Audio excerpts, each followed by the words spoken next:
आज का दिन सिर्फ तिरंगा फहराने या मिठाई बाँटने का दिन नहीं है। कहने का मतलब है कि आज का दिन सिर्फ तिरंगा फहराने या मिठाई बाँटने का दिन नहीं है। आज का दिन हमें याद दिलाता है कि आज़ादी हमें ऐसे ही नहीं मिली है। किसी ने अपनी जवानी कुर्बान की है, तो किसी ने अपने परिवार को छोड़ा है। ठीक है?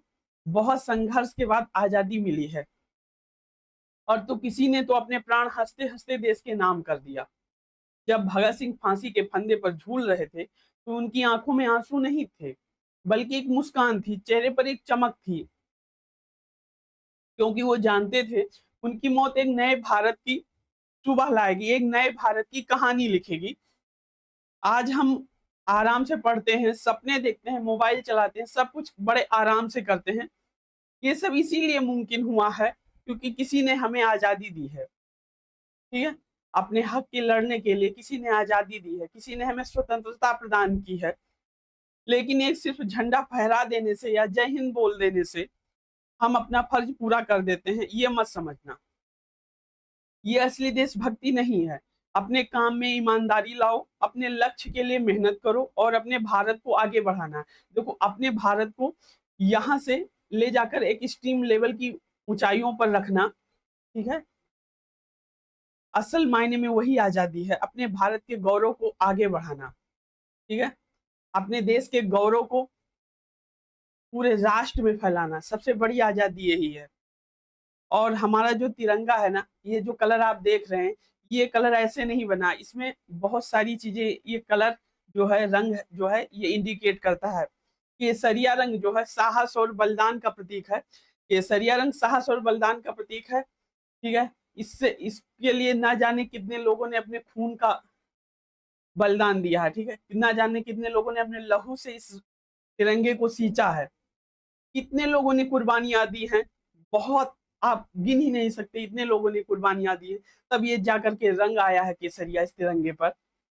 अगर सफ़ेद की बात करें, सच्चाई और शांति का प्रतीक है। कहने का मतलब है, जो वीर शहीद हुए भारत माता के लिए, वो सच्चाई और शांति के लिए लड़ रहे थे।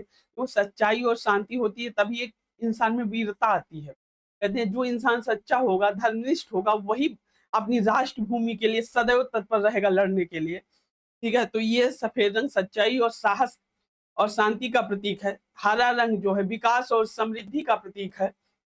तो जो भारत माता की रक्षा करता है सच्ची श्रद्धा, सच्ची निष्ठा से, फिर उस भारत को उन्नति पर ले जाता है, ठीक है? तो समृद्धि क्या है? उन्नति ही है। और हरा रंग किसका प्रतीक है? किसानों का। किसानों ने बहुत बलिदान दिया, तब जाकर ये हरा रंग इस तिरंगे को सुशोभित कर रहा है, ठीक है? तो आपको तीनों रंग के बारे में पता चल गया कि हमारा तिरंगा ऐसे नहीं बना है, ठीक है? बहुत सारे लोगों के बलिदान से इस तिरंगे में रंग आया है। ठीक। अगर हम इन तीनों को अपने जीवन के स्तर में उतार लें, तो यकीन मानिए हम सिर्फ अच्छे छात्र या अच्छे नागरिक नहीं, बल्कि एक बहुत उच्च कोटि के देशभक्त हो सकते हैं, ठीक है? अपनी राष्ट्र के लिए बहुत अच्छा वफ़ादार साबित हो सकते हैं और अपने राष्ट्र को गौरवान्वित कर सकते हैं।